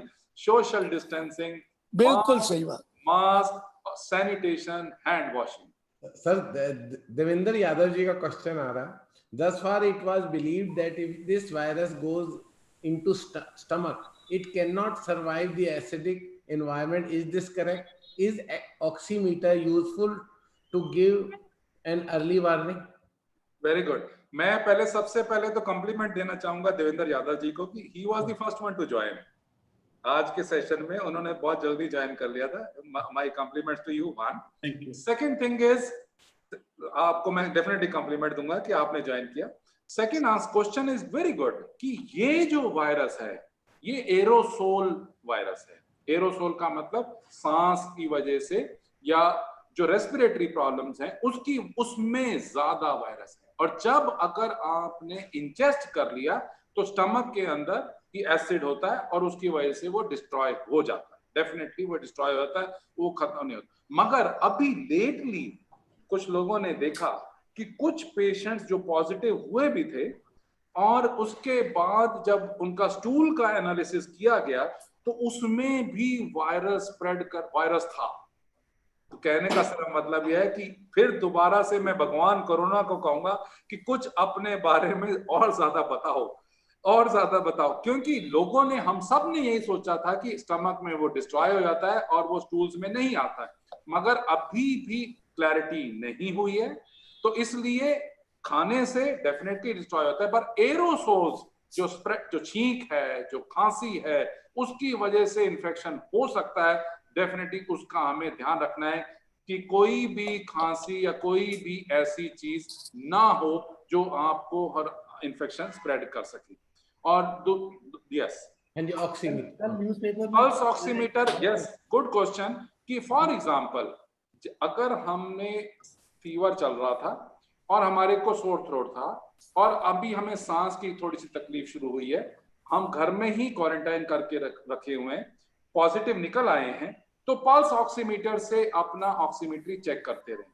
अगर 95 की फिगर है पल्स ऑक्सीमीटर में, दैट मीन्स आपकी ऑक्सीजनेशन ठीक चल रही है। अगर वो डिक्लाइन होनी शुरू हुई है 95 से 90, 90 से 85, 80, डेफिनेटली एक अलार्म बजना चाहिए। और वो अलार्म यही है कि उसी समय डॉक्टर को कांटेक्ट करना चाहिए और कोशिश यही करनी चाहिए कि डॉक्टर के टच में रहें। और अगर किसी समय भी सैचुरेशन ड्रॉप करनी शुरू हुई है तो हॉस्पिटलाइजेशन के बारे में सोचना शुरू कर देना चाहिए। ज्यादा देर सोचने की नहीं मिलेगी, इसलिए डॉक्टर को पहले से कांटेक्ट में रखना जरूरी है। इसके लिए मैंने डॉक्टर गिरीश आहूजा जी को भी, डॉक्टर रवि गुप्ता जी को भी, देवेंद्र जी को भी, सबको अपनी मेरी तरफ से ऑफर है। मेरा नंबर हमेशा 24/7 खुला रहता है, तो कभी भी आप मुझे फोन कर सकते हैं। Thank you sir. तो सर बोगस डॉक्टर हैं, डॉक्टर तो आप हैं, हम तो ऐसे ही डॉक्टर दूसरे वाले हैं। आप हमारे टीचर्स हैं जी, टीचर्स के टीचर्स हैं। मुझे मालूम है आपकी जिस तरीके से आप लेक्चर देते हैं, और मैंने आपके लेक्चर काफी बार अटेंड किए हैं। मुझे मालूम सर, आप आते रहे। जिस जज्बे से आप पढ़ाते हैं और जिस जज्बे से जो स्टूडेंट्स होते हैं आपके वो पढ़ते हैं, मैं आपका हमेशा के लिए बहुत ही ज्यादा शुक्रिया। बहुत सर, मिस्टर शिव आपसे डायरेक्ट क्वेश्चन पूछना चाहते हैं। Mister Shiv, till mister Shiv joins, I want कि आपको स्टूडेंट्स के लिए क्या मैसेज है जिनके एग्जाम्स पोस्टपोन हो गए हैं, NEET, JEE and various other exams, तो उनके लिए क्या मैसेज है? Can I speak? अनम्यूट कर दिया? यस। हाँ जी, हाँ जी। ओके। सबसे पहले तो मैं प्रवीण जी को धन्यवाद देना चाहता हूँ, क्योंकि मैं एक घंटे से लेक्चर सुन रहा हूँ। तो मैं WHO से रिटायर हुआ तो हमें WHO ने गाइडलाइन भेजी थी, और वो कहती हैं what comes from horse mouth is different what comes in theoretical things. तो क्योंकि आप कोविड को हर वक्त हैंडल कर रहे हैं, तो आपके जो पॉइंट्स हैं वो डिफरेंट हैं जो मुझे गाइडलाइन में नजर आए थे। तो इसके लिए मैं आपको बहुत धन्यवाद देता हूँ कि मुझे आपने मैसेज भेजा तो मैं ज्वाइन कर गया। और उससे पहले कि मेरे दो छोटे छोटे सवाल हैं, पर उससे पहले मैं एक जरा याद दिलाना चाहूंगा। आप ही ने मुझे बताया था, क्योंकि मैं आपको 50 साल से ऊपर से जानता हूँ, आपके इंटर्नशिप की बात है कि RML हॉस्पिटल में आप इंटर्नशिप पे थे। तो उस वक्त एक पेशेंट था जिसको कि बाकी सब डॉक्टरों ने कह दिया कि छोड़ दो अब ये बचेगा नहीं। तो इसने कहा, आपने कहा था नहीं मैं करूंगा, और उस पे आपने काफी मेहनत करके उस पेशेंट को बचा लिया था। This is called persistence. So this is a quality which I think you have carried on on forward for all these years. So congratulations and good luck. Hello. Am I able to hear? Yes, definitely. मैं आपका blessings का शुक्रिया करता हूँ. आपने हमेशा bless किया और मुझे अच्छी तरह से याद है कि doctor Ahuja ji and doctor Ravi Gupta ji एक पेशेंट थे जिनको नाम नहीं लेना चाहिए था हॉस्पिटल का, बट उसमें डिक्लेयर कर दिया था कि इस पेशेंट को तो कुछ नहीं है, ये तो हेड इंजरी का केस है और इसका कुछ नहीं हो सकता. पर मैंने कहा, मेरी शुरू से ये धारणा रही है और अभी भी वही धारणा मेंटेन्ड है कि ऐसा नहीं है. Never ever give up. We should give our best, and if we are able to give our best, definitely. और आप इमेजिन करो कि अगले 30 साल तक वो पेशेंट मेरे से मिलते रहे और हमेशा याद कराते रहे कि बाकी सारे डॉक्टर्स ने तो मुझे डिक्लेयर कर दिया था, डेड डिक्लेयर कर दिया था, आप हमेशा आपने मेहनत करी और बचाया. आई एम वेरी वेरी आपको तो वो भगवान मानते थे, मुझे याद है ये बात. हाँ जी. अब आप मेरे 2 छोटे से सवाल हैं कि पॉजिटिव देखने के लिए नेगेटिव है या पॉजिटिव है, उसके लिए नीडल इंसर्ट करते हैं. एक तो थ्रोट में तो करते हैं, थ्रोट में तो म्यूकस होता है. नोज में क्यों करते हैं? नोज में तो म्यूकस नहीं होता. क्योंकि मैं रेगुलरली योगा एक्सरसाइजेस कर रहा हूँ, अनुलोम विलोम कर रहा हूँ, मेरा नाक साफ रहता है. तो मेरे नाक में अगर नीडल डालेंगे तो छींकी आएगी, म्यूकस तो निकलेगी नहीं. इसमें एक नहीं, पहले मैं इसका आंसर करता हूँ. वो नीडल नहीं डालते, इसमें एक स्वाब डालते हैं. स्वाब का मतलब होता है कि जो नीडल स्टिक होती है, जो लकड़ी की टुकड़ी होती है फॉर एग्जांपल, या प्लास्टिक होता है, उसके दूसरी साइड पे जैसे हम ईयर साफ करते हैं ना, उसी टाइप की कॉटन लगी होती है. तो जब वो चाहे वो नेजोफेरिंजियल स्वाब लें या ओरोफेरिंजियल स्वाब लें, तो अगर नेजोफेरिंजियल स्वाब लेते हैं, हम सबको लगता है कि म्यूकस नहीं है, पर बॉडी के जो सेल्स हैं वो म्यूकस सिक्रीट करते रहते हैं और वो जो म्यूकस है वो गले में जाता रहता है. तो जब आपने स्टिक की नाक के अंदर भी, तो उसमें यील्ड जो है, वायरल यील्ड बहुत ज्यादा है एज कंपेयर टू ओरोफेरिंजियल यील्ड. तो इसके लिए आंसर है कि नेजोफेरिंजियल में स्वाब में ज्यादा चांसेस हैं वायरस को पिकअप करने के, इसलिए वो टेस्ट किया जाता है. नीडल से नहीं, ये तो स्टिक कहते हैं. Yes.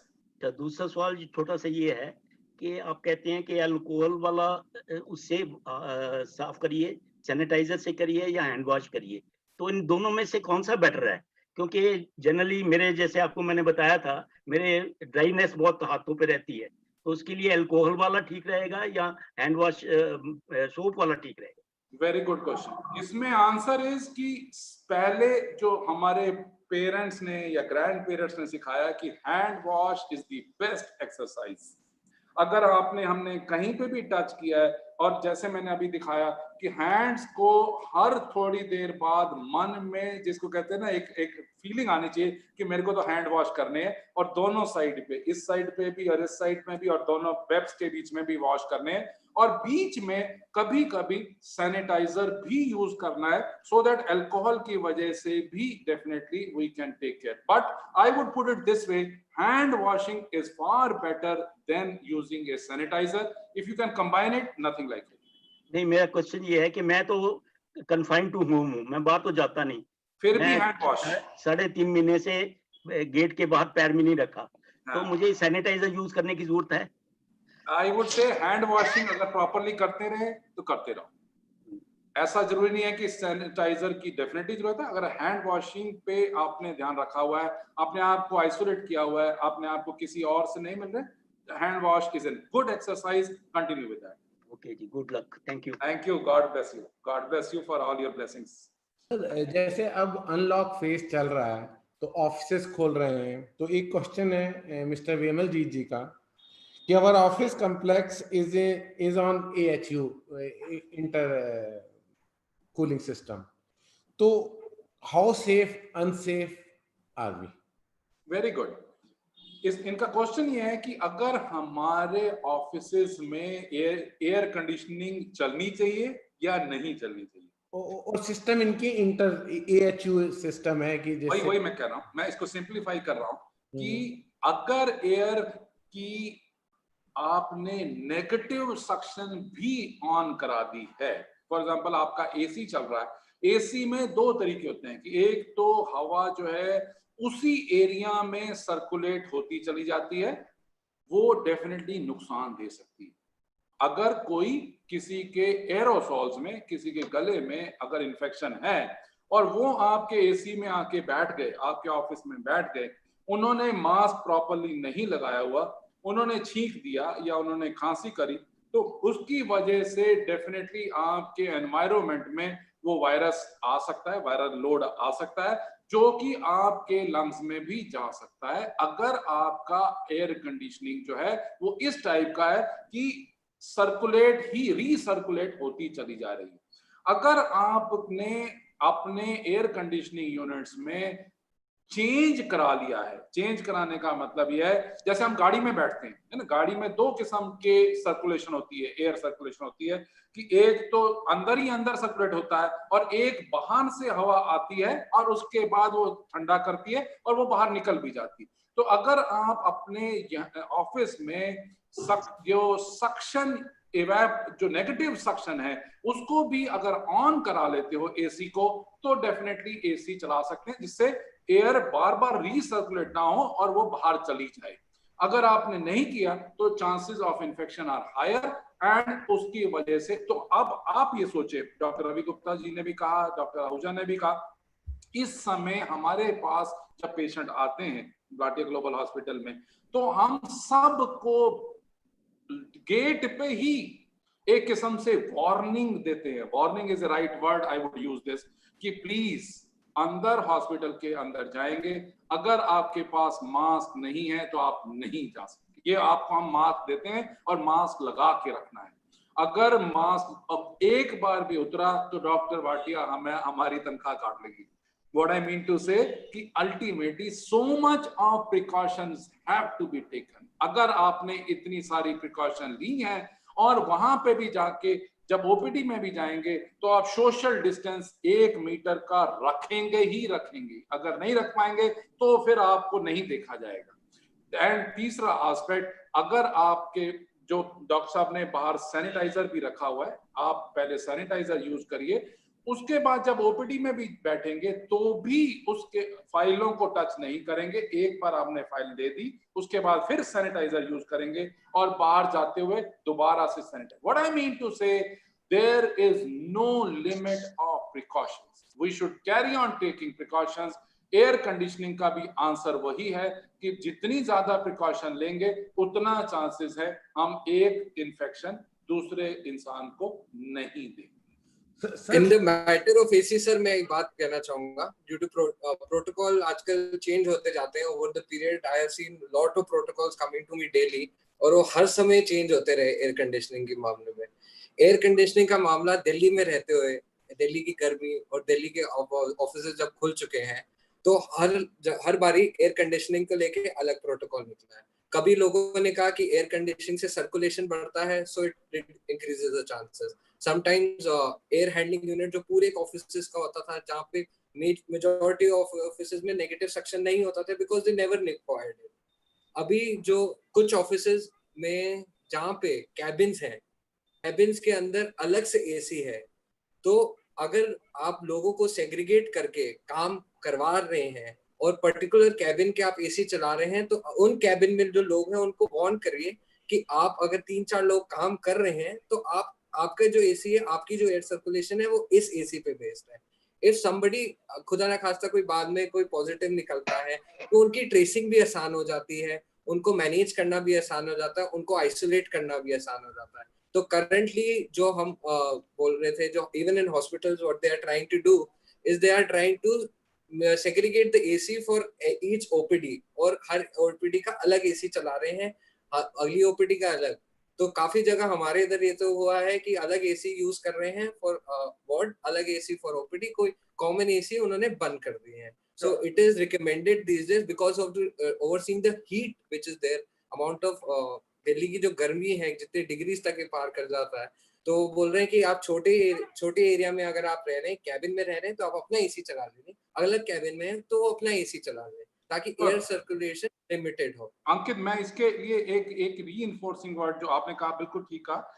Even in Gangaram hospital जो सेंट्रल एसी हैं, जो ओपीडी के हैं, डेफिनेटली वो बंद कर दिए गए और जो इंडिविजुअल रूम्स की ओपीडी है उसमें पंखे ऑन कर दिए गए। कहने का सिर्फ मतलब यह है कि there is safety in more safety, there is safety in more safety. जितनी ज्यादा अपने आप को सेफ रख सकते हो उतना फायदा रहेगा। Thank you very much Ankit, good.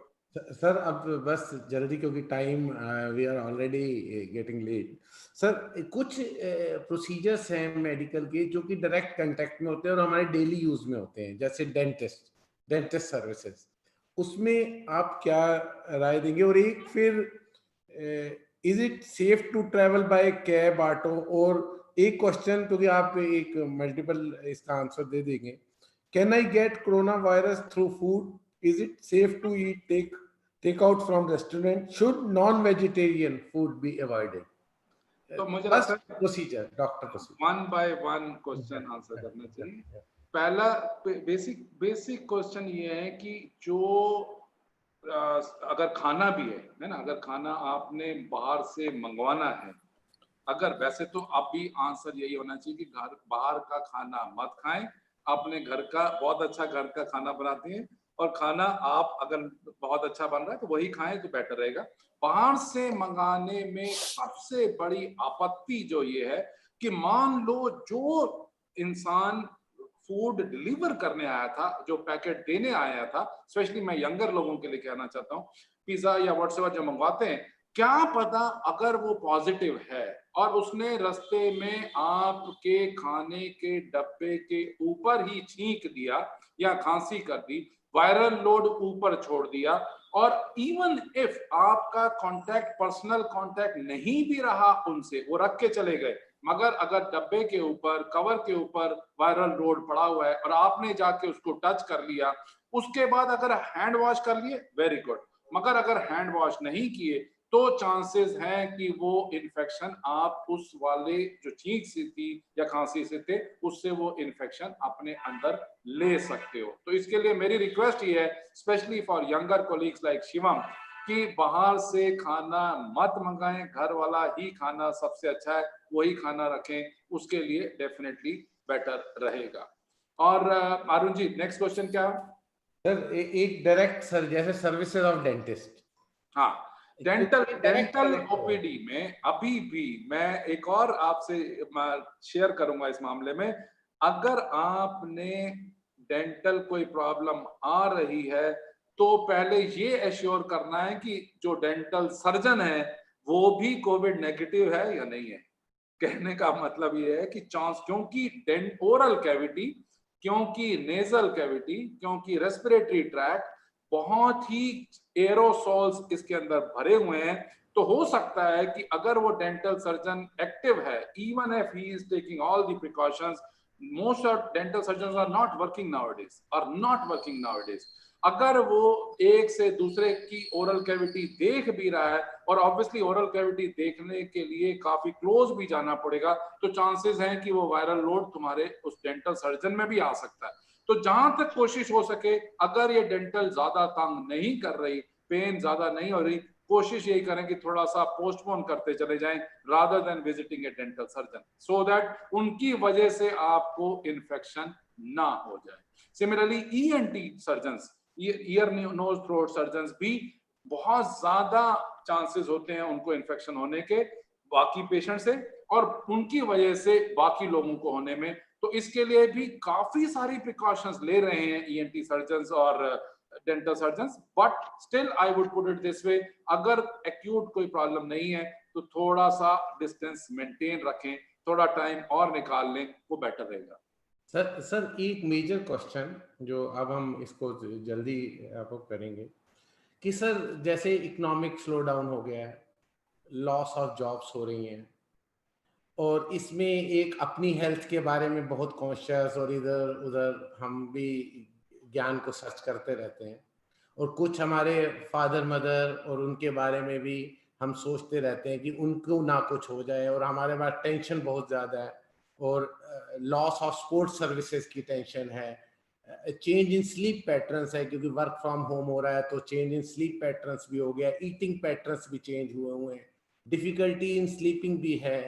अच्छा, और कुछ, क्योंकि हम हॉस्पिटल्स नहीं जा रहे तो क्रॉनिक हेल्थ प्रॉब्लम्स भी हैं, मेंटल हेल्थ प्रॉब्लम्स भी हैं, इंक्रीज यूज ऑफ टबैको भी है, जिसमें अल्कोहल का भी यूज है। तो मेरा एक थोड़ी सी पॉजिटिविटी, क्योंकि इस वक्त देखिए स्कूल बिजनेस बंद है, स्कूल बंद है, आइसोलेशन हो रहा है, फाइनेंशियल डिस्ट्रेस है, जॉब्स का आपको पता ही है कि किस तरह ले। तो आप प्लीज इसके ऊपर ना एक थोड़ा सा, क्योंकि you are now delivering the positivity lectures also, और क्योंकि इस वक्त बहुत ज्यादा सपोर्ट की जरूरत है। यंग जो अभी अभी जॉब्स में आए थे, और इवन बड़ी बड़ी कंपनीज ने भी ले ऑफ करना शुरू कर दिया है, तो ये फाइनल कहीं ऐसा ना हो कोरोना को डील करते करते हम कुछ और बड़ी प्रॉब्लम में फंस जाए। बहुत अच्छा क्वेश्चन है, मगर आंसर बड़ा सिंपल है। एज यू नो, पिछले 3-4 महीने में मैं काफी सारी मोटिवेशनल टॉक्स दे चुका हूं, और मुझे लगता है कि इस समय staying positive, mentally positive, health wise positive, it is very very important. और मैं एक बार ये स्पेशली कॉर्पोरेट वर्ल्ड के यंगर कोलीग्स को कहना चाहता हूं कि जान है तो जहान है। हमारे प्राइम मिनिस्टर साहब ने भी कहा जान है तो जहान है। कहने का सिर्फ मतलब ये है कि 2020 में इन्वेस्ट इन हेल्थ और अपने आप को पॉजिटिव रखो। दिस टू शैल पास, कि मत सोचो कि जो आज की प्रॉब्लम है वो सारी अगले 20 सालों की प्रॉब्लम है, नहीं है। वो ये प्रॉब्लम भी खत्म होने वाली है। मैं इसको दूसरे तरीके से प्रेजेंट करता हूं कि मैं सोचता हूं कि कोरोना वायरस एक गॉड है, और वो गॉड की तरह धरती पे आया है। उसने कोशिश कर रहे हैं कि धरती को साफ कर दूं। जो नदियां, जिनको गंगा जितने टाइम से साफ नहीं हो पाई, या जो नदियां साफ नहीं हो पाई, कोरोना वायरस ने कितनी जल्दी साफ कर दी। जो एनवायरनमेंट कितना पॉजिटिव अब एनवायरनमेंट है, कितने पक्षी हमें नजर आते हैं, कितनी पहाड़ों की सीमाएं नजर आती हैं देहरादून से या बाकी जलंधर से। तो कहने का मतलब है कि इसमें भी पॉजिटिविटी है। प्लस दूसरी बात कि अभी इतने सालों में मैं सबको देखता हूं, डॉक्टर आहूजा को, डॉक्टर रवि गुप्ता को, आपको, कितनी मेहनत से एक जगह से दूसरी जगह से तीसरी जगह लेक्चर देते हुए, कितने सारे स्टूडेंट्स को पढ़ाते हुए कितना सारा मूव करते थे। आज आप घर में बैठ के कितने सारे लोगों को पढ़ा पा रहे हैं। That's the way. What I mean to say, God has come for cleansing, for overhauling the system. Let us stay positive. This problem is not going to stay with us for long. This is going to go away. This is teaching us that yes, ultimately health is important. This is teaching us that family is most important. This is teaching us that we should believe on minimalism. Most of times हम सब की nature ये बन चुकी थी कि मेरे पास ये भी होना चाहिए, मेरे पास वहां पे भी प्लॉट होना चाहिए, घर भी होना चाहिए, और ये सारी लग्जरीज भी होनी चाहिए। मुझे लगता है कि गॉड इज टीचिंग अस कि yes, you should have good health, you should have the minimalist attitude. थोड़े में रहना सीखो, और ज्यादा ठीक एम्बिशियस होना चाहिए, पर इतनी एम्बिशियस भी ना हो जाए कि अल्टीमेटली यही ना समझ आए कि हम एम्बिशन के पीछे भाग रहे हैं या एम्बिशन हमारे पीछे भाग रही है। तो उसके लिए मुझे लगता है कि सबसे पहले ये ध्यान रखना चाहिए कि हमें अपने आप को पॉजिटिव रखना है। मैं एक छोटा सा मोटिवेशनल थॉट देना चाहता हूं यहाँ पे, कि थॉमस अल्वा एडिसन 1914 में उन्होंने जब बल्ब बना लिया, तो उसके बाद उनकी एक शाम को सारी फैक्ट्रीज में आग लग गई। 8 फैक्ट्रीज में आग लग गई, ब्लास्ट हुआ। तो थॉमस अल्वा एडिसन का जो बेटा था, वो चार्ल्स बाहर खड़ा हुआ फादर को ढूंढ रहा था। तो जब फादर अंदर फैक्ट्री जिसमें से आग लगी हुई थी, जब वो बाहर आए, तो उसने कहा कि son Charles, call your mom also. ये न्यू जर्सी की बात है, कॉल योर मॉम ऑल्सो। उसने कहा कि इस समय हमारी 8 फैक्ट्रीज को आग लगी हुई है और आप मॉम के बारे में सोच रहे हो, ये क्या बात हुई? तो उसने कहा कि call your mom so that she is also able to see all our factories on fire. ऐसा सीन उनको दोबारा कभी नजर नहीं आएगा, ये एक ही बार ऐसा सीन हुआ है तो ये होगा। तो उसने खैर अपने मदर को बुलाया, और कैन यू इमेजिन सुबह 5:30 बजे 10 fire stations, not fire engines, 10 fire stations के इंजन्स आए और उन्होंने जब सारी फैक्ट्रियों की आग को बुझा दिया तो सुबह 5:30 बजे मालूम पड़ा कि सिर्फ एक इंसान की डेथ हुई थी 10 फैक्ट्रियों को आग लगने के बाद।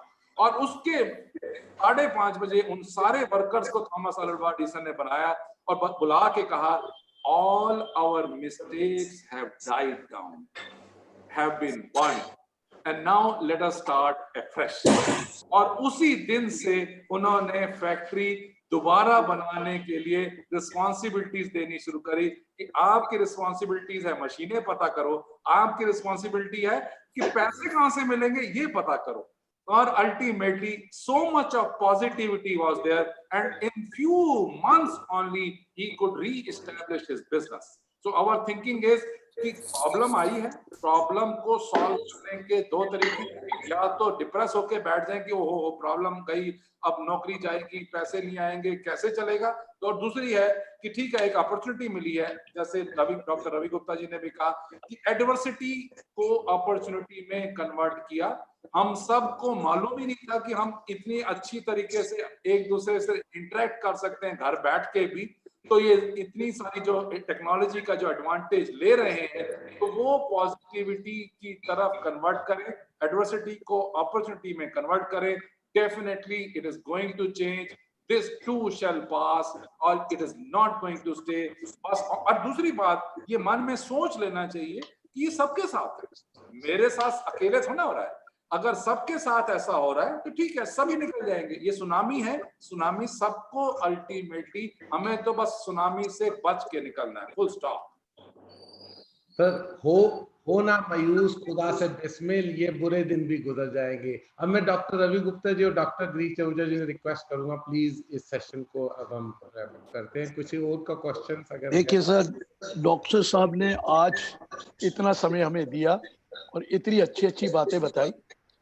हमें भी कई बार मिलते हैं, थैंक यू, और हमने तो बहुत बार लिया है, आज मेरा मौका मिला है कि मैं डॉक्टर साहब का थैंक यू करूं। मैं एक चीज आपको बताऊं, डॉक्टर साहब ने एक एक चीज को बड़े आराम से, बड़े तसल्ली से समझाया। मेरे ख्याल कोई ऐसा सवाल नहीं था जिनको उन्होंने जल्दी में पास आउट कर दिया। पूरा एक एक चीज हमें समझाई है और हमें समझना भी चाहिए। और ये भी चीज मैं आपको बता दूं, जो लास्ट बोला है ना, बी पॉजिटिव, मैं खून को बी पॉजिटिव नहीं कर रहा, बी पॉजिटिव होना ही होना पड़ेगा सबको। ये बी पॉजिटिव है, नेगेटिविटी नहीं सोचनी है। ऊपर वाला जो करता है अच्छे के लिए करता है, ऊपर वाले के ऊपर है, कभी गलत मत सोचिए। मैं तो हमेशा पॉजिटिव रहने की कोशिश करता हूँ और आप डॉक्टर साहब ने तो कहकर मेरी हिम्मत बढ़ा दी कि और पॉजिटिव मैं हो जाऊंगा। और हम लोग काम कर रहे हैं और डॉक्टर साहब ने भी बहुत मेहनत करी। और डॉक्टर साहब जब 90 मिनट आप बोल लिए तो कोरोना का तो मतलब ही नहीं है, ये तो मतलब ही नहीं हो सका जो 90 मिनट बोलने लगा था। तो उसको कोरोना का कोई मतलब नहीं है, उसका ब्रीथिंग एक्सरसाइज सब कुछ टेस्ट हो गया। इसलिए मैं आपको धन्यवाद देता हूँ और आपको भगवान से प्रार्थना करता हूँ आपको लंबी उम्र दे और आपको सब कुछ दे। बाकी रवि जी को Thank you, sir. Thank you very much. And again, I seek your blessings anytime and every time. And I know that how much have you contributed to the society, especially to the CA society. I know that. और मैं आपसे फिर दोबारा से वही request करूंगा, हाथ wash करते रहो। सर मैंने 110 लेक्चर दे दिए ये 2.5 महीने में। I know. 110 लेक्चर्स और आज भी है, अभी शाम को, फिर कल भी है, रोज ही हो जाता है। चलिए, thank you sir. Thank you very much. God bless, great health. Dr. Ravi Gupta, please. Ravi ji. Friends, I met Dr. Saab, Dr. Praveen Bhatia primarily as relative of Arun Ahuja ji, Meenakshi ji के brother के रूप में मिला। Then gradually we shifted to a doctor-patient relation. मेरी wife का आपने treatment करा doctor साहब, मेरी sister का करा, मेरे father-in-law का treatment करा, and we were all so very impressed with you that then next stage you grew into a friend. हम सारी प्रॉब्लम्स आपके साथ शेयर करने लग गए and as a friend also you prove to be very honest and very great friend. अब आज एक नए रोल में आपको हमने देखा है, we have found you as a motivator and as a confidence builder. Doctor की तरह आपने हमारे सारे क्वेश्चंस आंसर करे, that is of course appreciable, पर आपने जो कॉन्फिडेंस हमें दिया है, जितना आपने मोटिवेट हमें करा है पॉजिटिव रहने के लिए, I think that is the take of the day, that we have to be very positive, we have to be confident, और आपके रहते हुए हमारा कॉन्फिडेंस बहुत बूस्ट हो जाता है। Thank you so much doctor साहब, thank you for being with us, and I am sure that in your safe hands we will face all problems if any that come, and you will take care of us at all times. Thank you Dr. Sahab. Thank you very much Dr. Ravi. पर मैं इसके लिए ना एक छोटी सी story add on कर देता हूँ। ऐड ऑन उसमें क्या था कि सचिन तेंदुलकर से किसी ने पूछा कि क्या आपको क्या लगता है सक्सेस, और कहता कि मेरे फादर ने एक बहुत अच्छी बात सिखाई थी कि अगर मेरे पास कोई भी आया और उसने कहा कि Sachin Tendulkar is a good cricketer, तो मुझे खुशी होगी, पर इतनी खुशी नहीं होगी। मगर कोई दूसरा आया और उसने ये कहा कि Sachin Tendulkar is a good human being, तो मुझे बहुत खुशी होगी। तो मुझे लगता है कि as a professional, as a doctor, as a chartered accountant, as a teacher, as a guru, our duty is to remain a good human being. बाकी सब चीजें अलग, हमें अगर अच्छा इंसान बन के हम जीते रहेंगे तो एज डॉक्टर आहूजा साहब ने भी कहा, भगवान भी हमारे साथ रहेगा और हमें कोई भी किसी किस्म की चिंता नहीं करनी चाहिए। This too shall pass. Thank you very much. May God Thank you, bless sir. you. Thank you. Great, sir. Great. Very great. Really great. Thank you, Dr. Bhatia, for Really your great. valuable time. Thank you. Really great. Thanks a lot, Arun ji. Thank you very much. मुझे मालूम है कि आप Taxila educare society के लिए बहुत कुछ कर रहे हैं। आप तीनों ने मिलके एक इतना बड़ा लेवल अचीव कर लिया है। Please carry on doing this, and knowledge shared is knowledge gain. Knowledge shared is knowledge gained. Carry on interacting with people, carry on giving the information to people, so that ultimately all of us are growing in a collective manner rather than an individual manner. Thank you, Arun. Thank you, sir. Thank you. Thank you very much. Thank you, sir. Thank you. Thank you. Thank you all participants. Now we are going to have this. Thank you. Thank you. Thank you.